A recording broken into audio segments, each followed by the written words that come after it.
Good morning, friends. Hey, thanks for coming, joining us this morning. Just a little weird noodle action. One day I may actually just throw you the noodles the way I normally do. It's lots of stops and pauses and just trying to figure things out. But I do come upon some interesting things from time to time. But it really is just, kind of practicing and sort of setting the mood and clearing my mind. I'm glad that you guys came this morning. We'll share together some scripture. In some moments. And let's see, I had a couple of things I wanted to add. Good morning, Winston. Hey, Joe, how are you, my friend? Let's see, a couple of things I wanted to just drop in this morning. Have a couple of things that just people I want to say. I want to say thank you to Jenny. Thank you so much for the Clive DeCarl stuff. That's just awesome. I appreciate that more than you know. Also, Deborah. Wow. Stunned. Thank you so much for your kindness and just being a part of this community. More than anything else, just the connection with you guys is making a profound change in my life and a difference for the positive.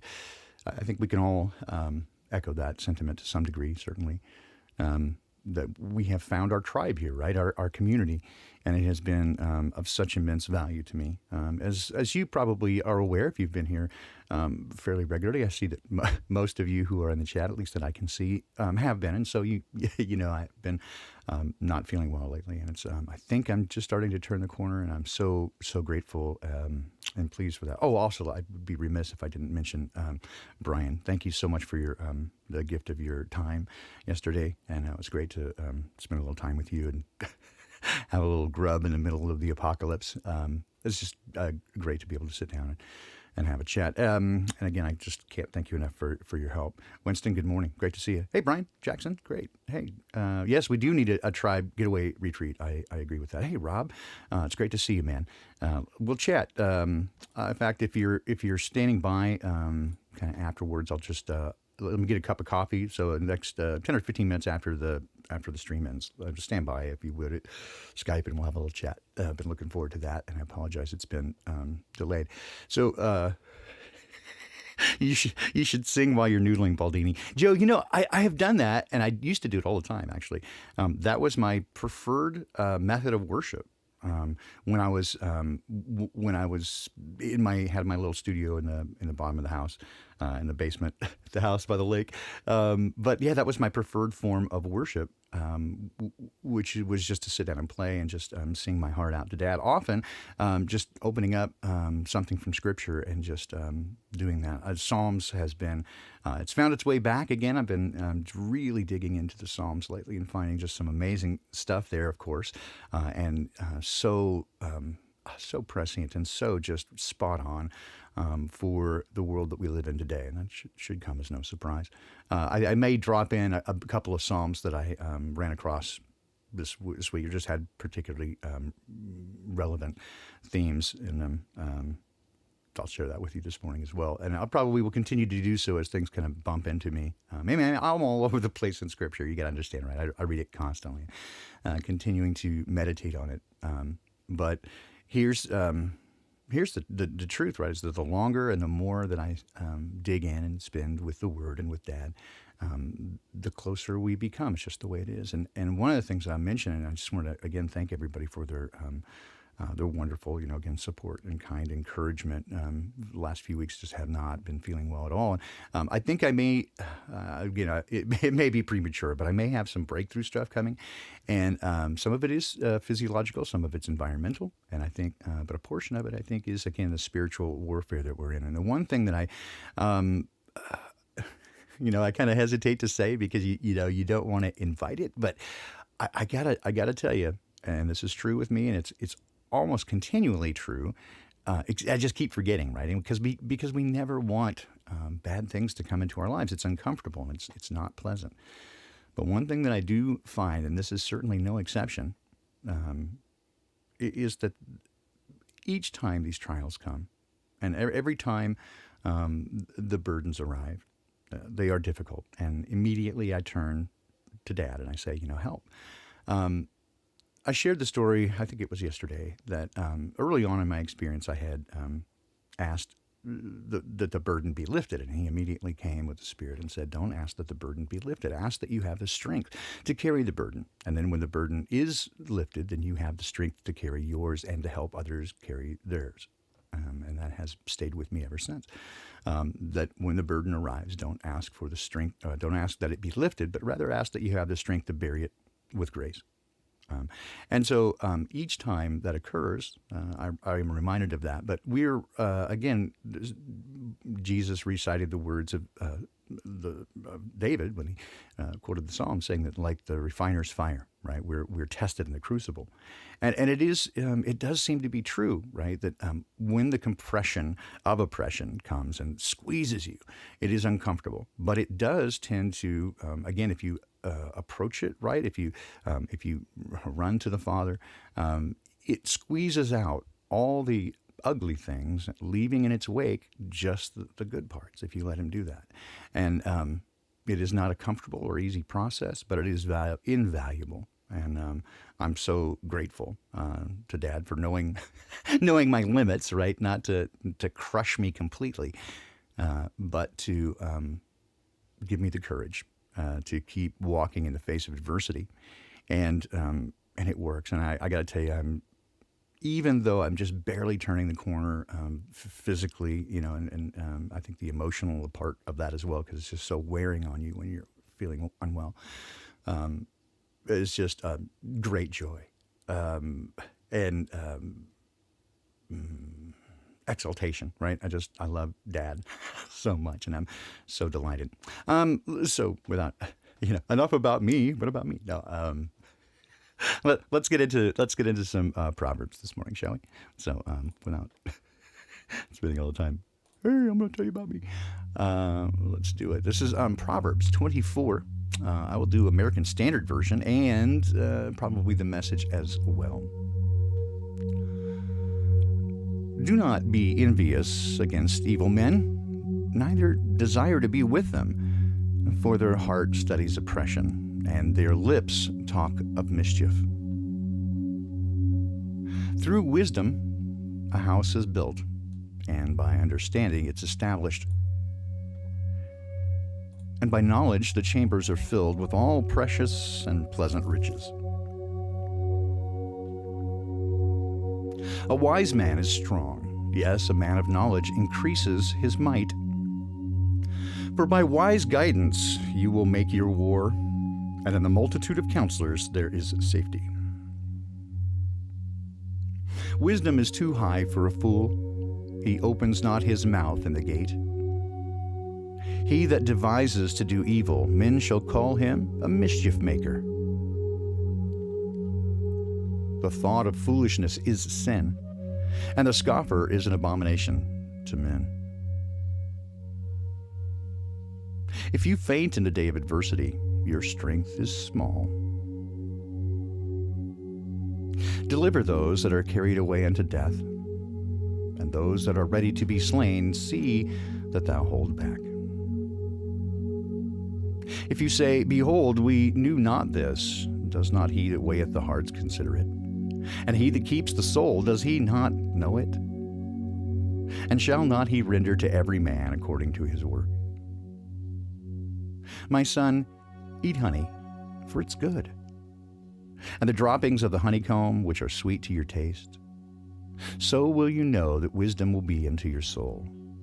And if you found it, then there shall be a reward, and your hope will not be cut off. Do not lie in wait, wicked man, against the habitation of the righteous. Do not destroy his resting place. For a righteous man falls 7 times and rises up again, but the wicked are overthrown by calamity. Do not rejoice when your enemy has fallen, and do not let thy heart be glad when he's overthrown, lest Jehovah see it and it displease him, and he turns away his wrath from him. Do not fret because of evildoers, neither be thou envious at the wicked, for there is no reward to the evil man. The lamp of the wicked shall be put out. My son, fear Jehovah and the king, and company not with them that are given to change. For their calamity shall rise suddenly, and the destruction from them both, who knows it? These are also the sayings of the wise. To have respect of persons in judgment is not good. He that says to the wicked, "You are righteous," people will curse him, and nations will abhor him. But to those that rebuke him shall be delight, and a good blessing shall come upon them. He kisses the lips that gives a right answer. Prepare your work and make it ready for you in the field, and afterwards build your house. Do not be a witness against your neighbor without cause, and deceive not with thy lips. Do not say, "I will do so and so to him as he has done to me. I will render to the man according to his work." I went by the field of the sluggard, and by the vineyard of the man who was void of understanding. And behold, it was all grown over with thorns. The face thereof was covered with nettles, and the stone wall was broken down. And then I beheld and considered well, and I saw and received instruction. Yet a little sleep, just a little slumber, a little folding of the hands to rest. And so will poverty come upon you as a robber, and want like an armed man. Proverbs 24.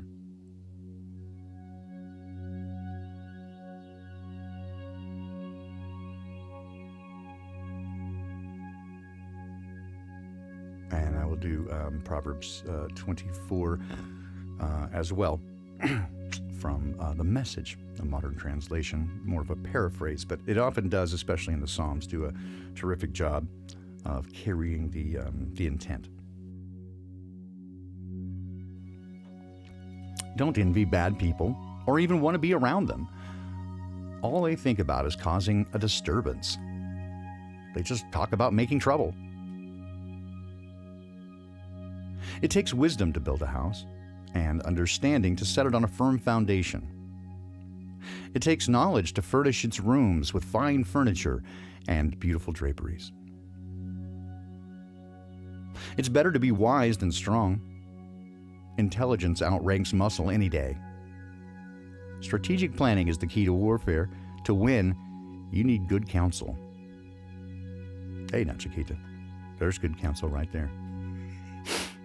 Wise conversation is way over the head of fools. In a serious discussion, they don't have a clue.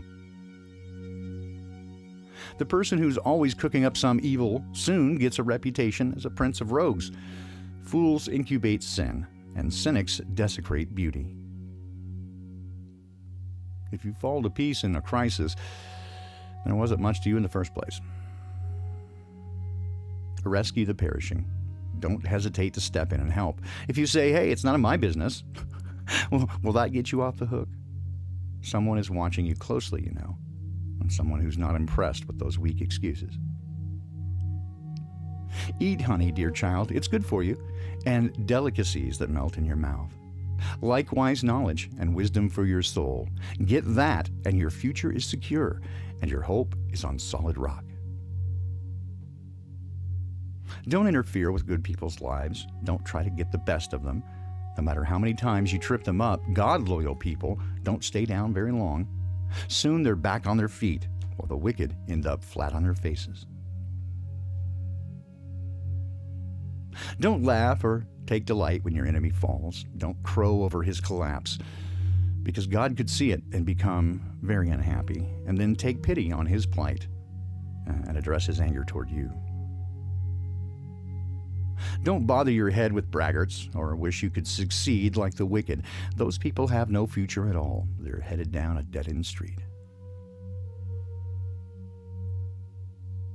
Fear God, dear child. Respect your leaders. Don't be defiant or mutinous. Without warning, your life can turn upside down, and who knows how or when it might happen. It's wrong, very wrong, to go along with injustice. Whoever whitewashes the wicked gets a black mark in the history books. But whoever exposes the wicked will be thanked and rewarded. An honest answer is like a warm embrace. First plant your fields, then build your barn. Don't talk about your neighbors behind their backs. No slander or gossip, please. Don't say to anyone, "I'll get back at you for what you did to me. I'll make you pay for what you did." One day I walked by the field of an old lazybones, and then past the vineyard of a lout. They were overgrown with weeds, thick with thistles, all the fences broken down. I took a long look and pondered what I saw. The fields preached to me a sermon, and I listened. A nap here, a nap there, day off here, a day off there. Sit back and take it easy. You know what comes next? Just this. You can look forward to a dirt-poor life with poverty as your permanent house guest. Proverbs 24 from the Message.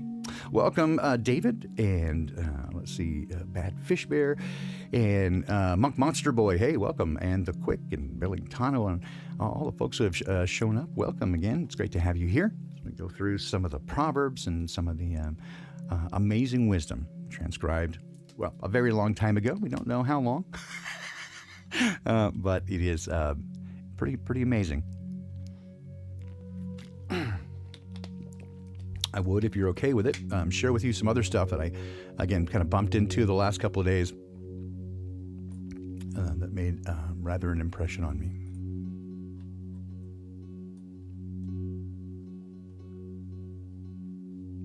Psalms 78 from the New International Version.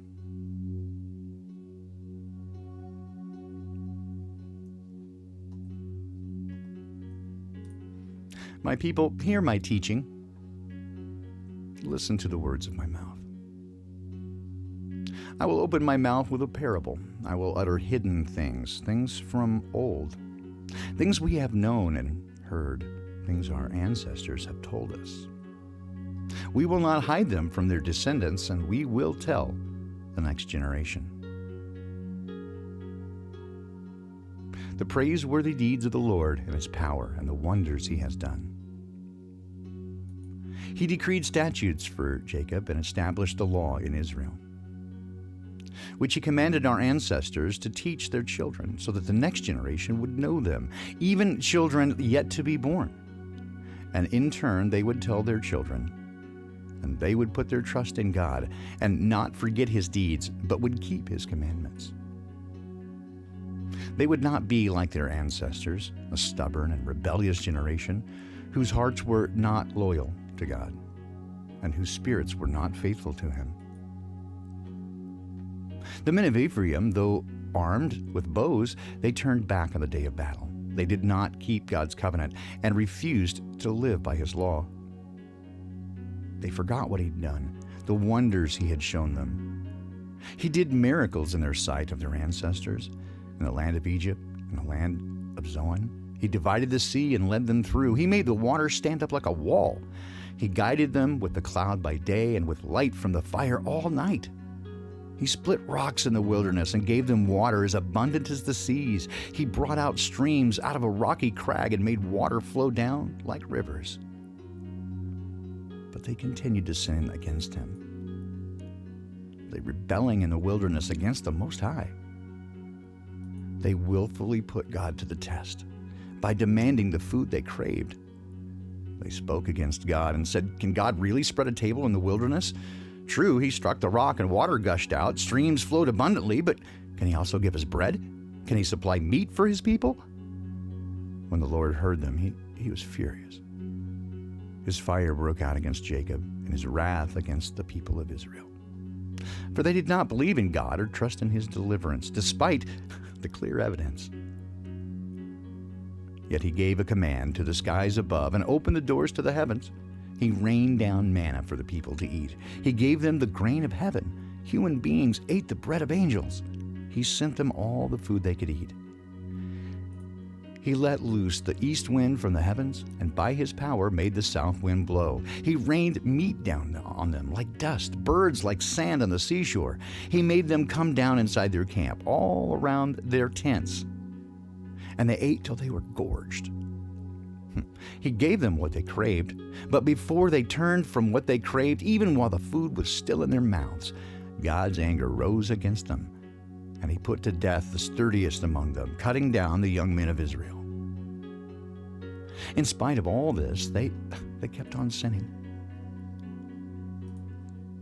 In spite of his wonders, they did not believe.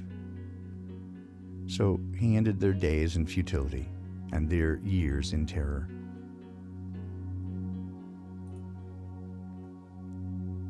Whenever God slew them, they would seek him again. They would eagerly turn to him. Then they would remember that God was their rock, that God Most High was their Redeemer. But then they would flatter him with their mouths, lying to him with their tongues. Their hearts were just not loyal to him, and they were not faithful to the covenant. But still he was merciful, and he forgave their iniquities and did not destroy them. Time after time he restrained his anger and did not stir up his full wrath. He remembered that they were but flesh, a passing breeze that does not return. How often they rebelled against him in the wilderness and grieved him in the wasteland. Again and again they put God to the test. They vexed the Holy One. They did not remember his power, the day he redeemed them from their oppressor, the day he displayed his signs in Egypt, his wonders in the region of Zon. He turned the river into blood. They couldn't even drink from the streams. He sent swarms of flies that devoured them and frogs that devastated them. He gave their crops to the grasshopper, their produce to the locust. He destroyed their vines with hail, their sycamore figs with sleet. He gave over their cattle to the hail, their livestock to bolts of lightning. He unleashed against them his hot anger, his wrath, indignation, and hostility, a band of destroying angels. He prepared a path for his anger, and he did not spare them from death, but gave them over to the plague. He struck down all the firstborn of Egypt, the firstfruits of manhood in the tents of Ham. But he brought his people out like a flock. He led them like sheep through the wilderness and guided them to safety so that they were unafraid, but the sea engulfed their enemies. So he brought them to the border of his holy land, to the hill country his right hand had taken. He drove out nations before them and allotted their lands as an inheritance. He settled the tribes of Israel in their homes. But they put God to the test again and rebelled against the Most High, that they would not keep his statutes. Like their ancestors, they were disloyal and faithless and unreliable as a faulty bow. They angered him with their high places. They aroused his jealousy with their idols. When God heard them, again he was furious. He rejected Israel completely. He abandoned the tabernacle at Shiloh, the tent he'd set up among the humans. He sent the ark of his might into captivity, his splendor into the hands of the enemy. He gave his people over to the sword. He was furious with his inheritance. Fire consumed their young men, and their young women had no wedding songs. Their priests were put to the sword, and their widows could not weep. Then the Lord awoke as from sleep. As a warrior wakes from the stupor of wine, he beat back his enemies and put them to everlasting shame. Then he rejected the tents of Joseph. He did not choose the tribe of Ephraim, but he chose the tribe of Judah, Mount Zion, which he loved. He built his sanctuary like the heights, like the earth that he established forever. He chose David, his servant, and took him from the sheep pens. From tending sheep, he brought him to be the shepherd of his people Jacob, of Israel his inheritance. And David shepherded them with the integrity of his heart. With skillful hands, he led them. That's the New International Version of Psalm 78.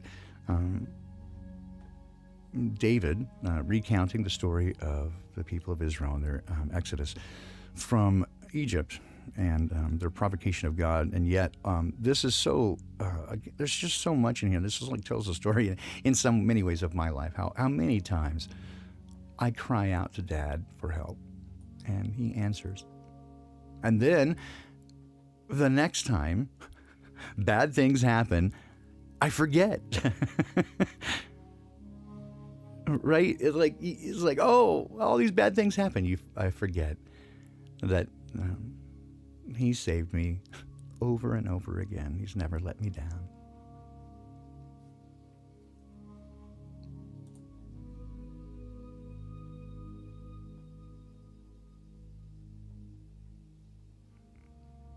I would leave you this morning with Psalm 83. And if you're okay with it and you would like to just sort of join in, right? So that we'll just, we'll consider this sort of a group meditation, if you will, and present this as a petition before Dad, that we agree together that this is what, that we agree together. He said, anything you ask in my name, I'll do.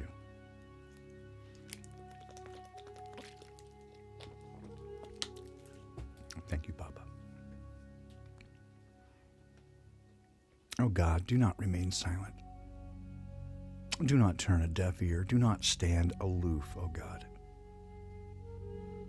See how your enemies growl, how your foes rear their heads. With cunning, they conspire against your people. They plot against those you cherish. Come, they say, let's destroy them, so that their name is remembered no more. With one mind, they plot together. They form an alliance against you. Do to them as you did to Midian, as you did to Sisera and Jabin at the river Kishon, who perished at Endor and became like dung on the ground. Make their nobles like Oreb and Zeb, all their princes like Zebah and Zalmunna, who said, let us take possession of the pasture lands of God. Make them like tumbleweed, my God, like chaff before the wind. As fire consumes the forest, or a flame sets the mountains ablaze, so pursue them with your tempest, and terrify them with your storm. Cover their faces with shame, Lord, so that they will seek your name. May they ever be ashamed and dismayed. May they perish in disgrace. Let them know that you, whose name is the Lord, that you alone are the Most High over all the earth.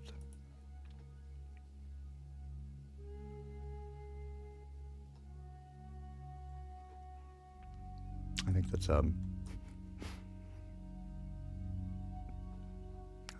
a biblical way to say, fuck the fucking fuckers. Go get them, Dad. You see, we have said over and over that this is not a physical. This is not a physical warfare. It is warfare, absolutely, and most people do not even realize that we are in a war, and not just a little battle. It's not a game. This is a battle for your eternal soul. And most people don't even know it. And then if they do realize there's a battle, they miss it. They have misapprehensions about the nature of the battle. And so they begin to fight one another, because that's what the enemy has done, turns us against one another, so that we cannot see either the enemy or the true nature of the battle. I love Crown Royal, rethink. I used to drain those bottles. Not so much anymore. So yes, it is my it's my view right now, right, that our best hope at this point is to watch closely, to care for one another, to exhibit love in a way like never before, and not manufactured, not like we're just trying to show it, right? You can't do this by your will alone. You have to be infused with the supernatural love of Dad.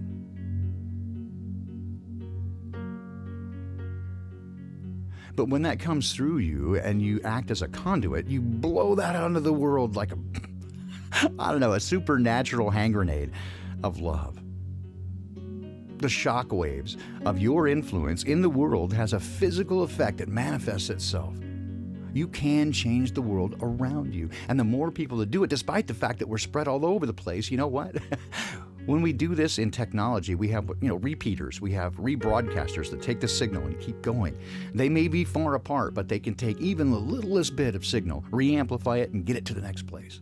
Right? I think that's kind of what we are. Although it is difficult to be spread so far and wide from one another, keeping connected here at least gives us the opportunity to take this information and rebroadcast it to those around us. And sometimes perhaps not even the information itself, but again, just that manifestation of the transformation of love.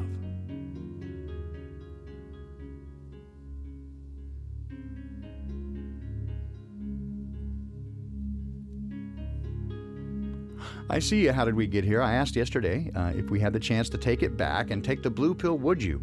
And again, I said that, again, I didn't. Many people that I have met, in fact, just about everybody, has certainly considered that, but ultimately they get to where they say no, they would not. Are you suggesting that you would if you could? Use the little Men in Black neuralizer? Again, no judgment. It is...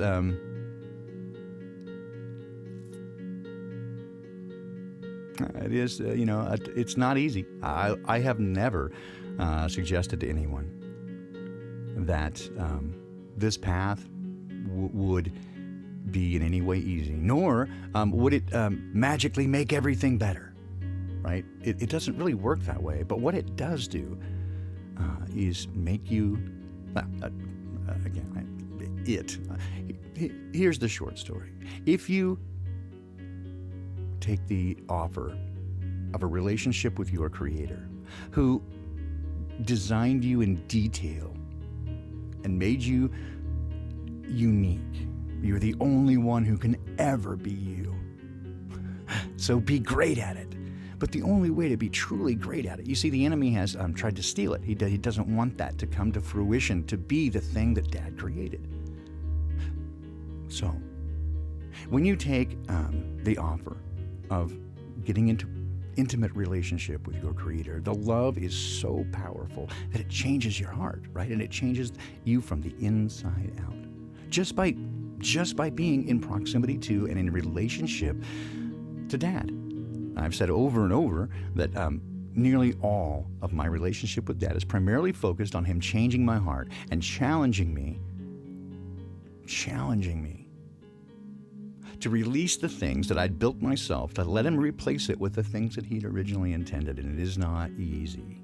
And it's also challenges your pride, right? Because you made those things and you're rather proud of them. You did good, but it's worthless to Him, right? That's right, Rob. And I probably said before, I had a line in a song we've written called "Everything Will Coincide." Probably 1992, something like that. I don't know, Joe. Maybe you can help me out here. It says, if I could erase all the memories of all the pain I'd ever felt, I'd have a life with no regrets, but I'd be somebody else. All right. So yeah, well said, Ron. That's perfect. So anyway, would we undo it? No. I mean, for me, again, to me, the very nature of this, right, is to seek out truth versus illusion. And despite the fact that the truth is often painful and sometimes ugly, the truth will set you free.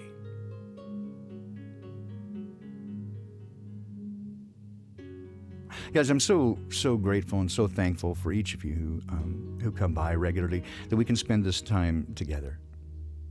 It has become more than just the highlight of my week. It's now become kind of the central piece of my life, spending time with you guys.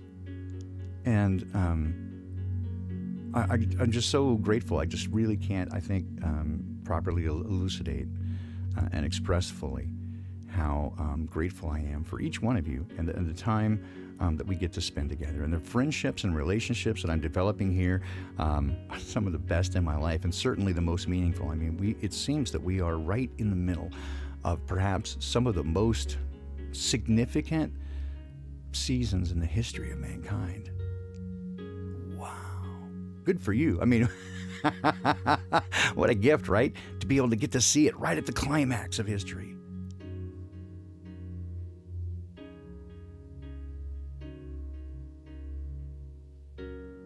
Be not dismayed. You have a warrior who fights for you.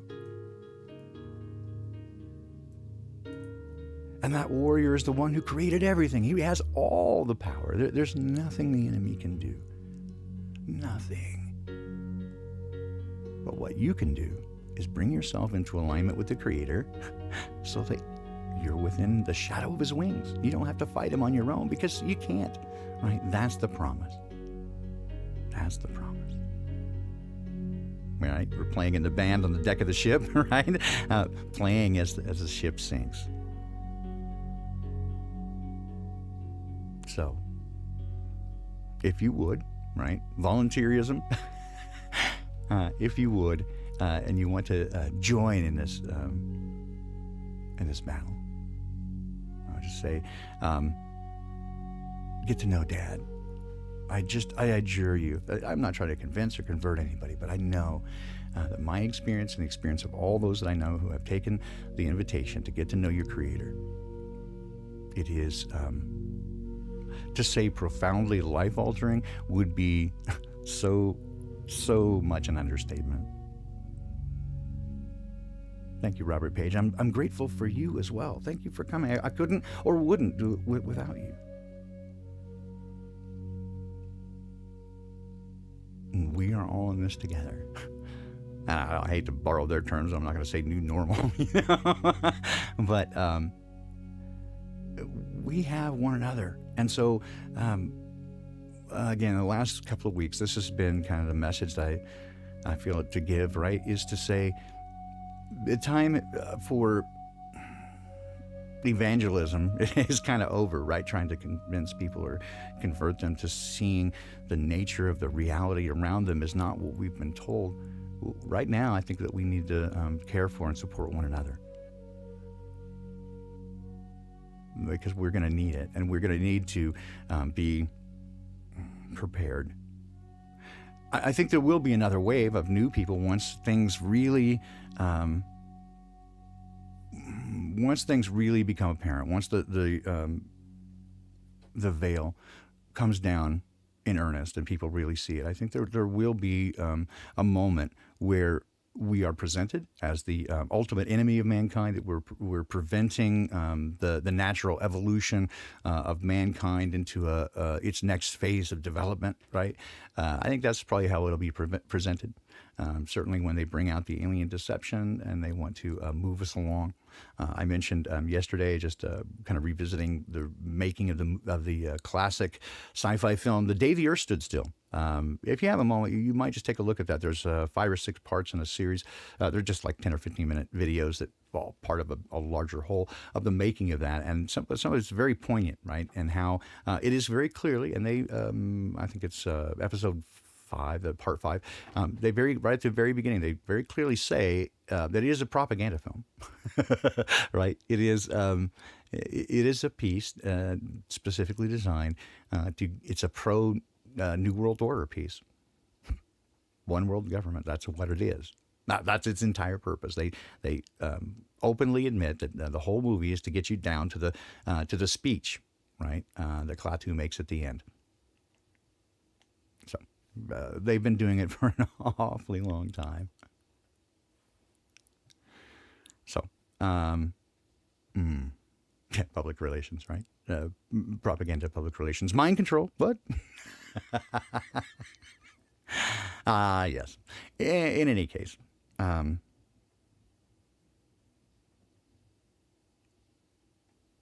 as we move forward, I think caution, introspection, but not fear, right? Be focused, intentional, and care for those around you. What I've noticed here, and I'll point this out too before we go, I've noticed here in Seattle in the last 10 days, everything has amped up in terms of the mask wearing stuff and how hostile people are getting. It does seem as though they've something in the programming that they've done has really pushed these people into hatred of those who do not join in with them. Does he have a portrait of the Pope on his desk in the Oval Office? I'm not sure about that, Joe, but one of the interesting things, and this is, again, something I'll probably mention on another stream, it's not appropriate to this one, but kind of just looking through some of the stuff, right? And there was a bunch of videos that came out the first day of Biden in office, and it immediately became apparent that he was that it looked different. I mean, it was clearly not the Oval Office that we were familiar with seeing. There was a lot of problems with it. The windows were not right, and there was it was on the first floor with a car parked right outside. It was like, what? Is clearly a set and a fraud. But immediately, as soon as people started noticing this, the next day they come out and several articles about how he'd had remodeling done. What, including changing the windows? Like nobody saw this, right? And you remodeled the whole office in a matter of hours? It's like, why? I mean, my wife was like, why would they do that? Why would they just say, hey, we filmed it in a studio. It doesn't mean transition, blah, blah. Like everybody would accept it. It's modern stuff. You do it all the time. But liar's going to lie, right? The same thing I talk about with fake space. If it were, you don't have to fake anything if you have the truth. There's no reason to simulate or fake anything. And so when some of their stuff, if you catch anything that is fake, you can assume that it's all fake, right? Just take that approach. Start auto-hoaxing, right? It'll be okay. You'll miss some. Yeah, that's all right. you're gonna miss some anyway. We all do, right? Better to err on the side of caution, right? Just fuck the fucking fuckers. I'm sorry, I'm all over the place. But guys, I fucking love you, man. I love you guys for being here so consistently and every week. And I understand, right? It's not about me. It's about this community. So I love that even more because I would be very awkward if you guys came here just for me. I don't like being on the spot like that. But I do love getting people together, and I do love seeing the best of humanity and seeing the changes that take place in people's heart as they begin to allow love to fill them up and overflow. There is nothing like it. And so when I get reports from people who begin to see change in their life and begin to see when they make connection with the Creator and begin to see the changes that it makes in their life. And they email me and they go, woohoo! And these reports of good news. Oh man, what it does to me. This makes life worth living. Seriously. And so keep it up, right? Keep telling me the good news. Tell me even of the bad news. If you have things you want prayer for, throw it at me. I love doing this. I love bringing you guys before the Father. Any excuse, right, to bang on the door of the throne room and go, Dad, Dad, help. I love it. I love it. So there is more, of course, but I don't want to take too much of your time this morning. Just a little chance for us to get together, enjoy a cup of coffee together, some noodles, and time together. God, you guys are the best. Thank you so much for being here and being part of this, dare we say, poppy cult. Fuck the fucking fuckers, right? Guys, you're the best. You just rock, and you give me hope. If there's these kind of people in the world, we can make it, right? We can make it. All right, guys. Don't want to belabor the point or I love you guys and be like all drunk on tequila. All right. Let's see what we can do to get out of here. You have any suggestions for tunes, Joe? I don't have very many. I have a few things. I'll do this one right here. This is More Than I've Ever Seen. So this would be probably 1995, again with Joe Ray, Jim Rogers. Unfortunately, they're not playing on this, but we wrote the song together, and I recorded this in, I think, 2001, 2002, something like that, with another couple of guys. And again, all these recordings were simply made as rehearsal tracks. They got big blanks in them for solos and stuff. They were meant for rehearsal tracks so that when I was traveling, the whole band could practice. It was a weird mix. So it was made specifically for rehearsals. It was never made to be listened to by anybody. But that's all I got left now, just bits and pieces and scraps, but we never did get a chance to record much of it. And that's what Joe and I want to do over the coming months, if possible, is so just a quick bit of backstory there is that Joe and Jim Rogers, who's now passed away, and I, we were friends in high school since, just kids. And so we began writing music together, songwriting, we had a band, did some measured success, I suppose. But we wrote over 100 songs in varying types, from three-part harmony with acoustic guitar to full-on rock, and that reflected our view of what's going on.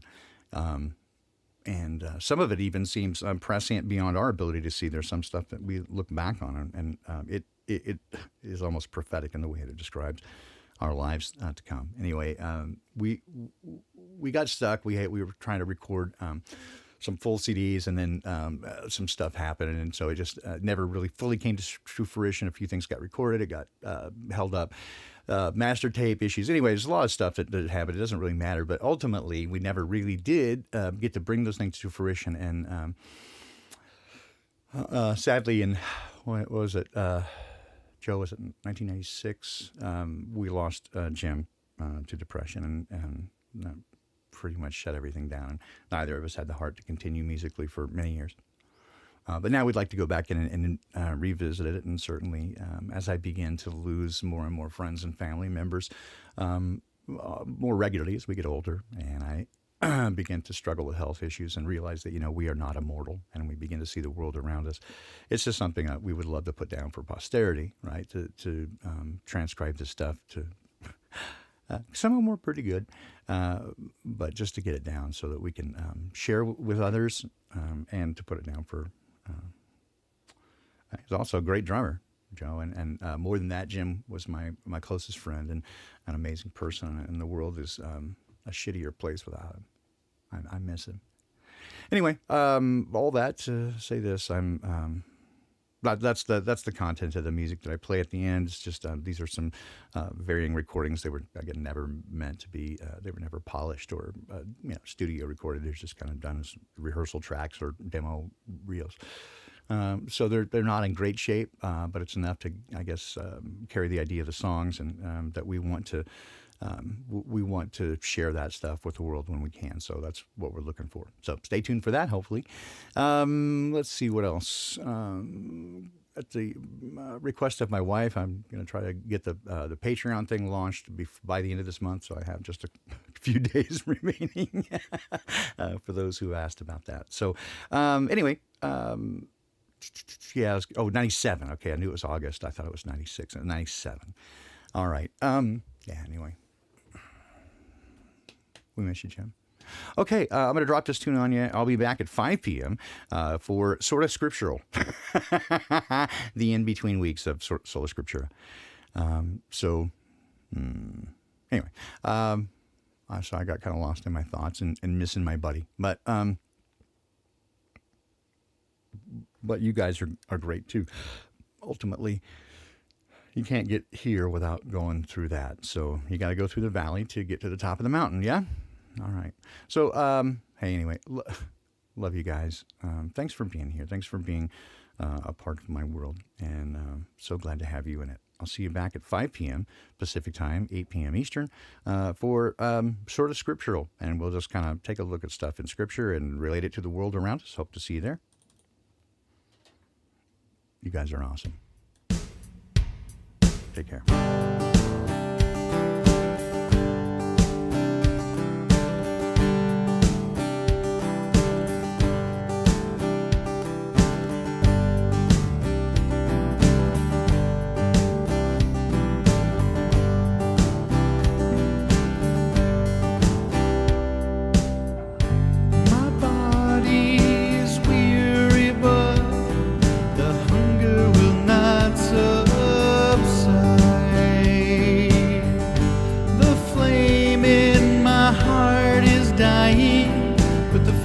Still burns inside with a light that I cannot hide.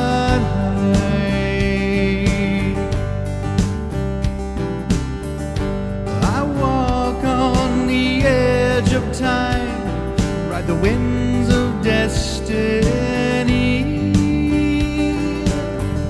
I hear the thunders coming.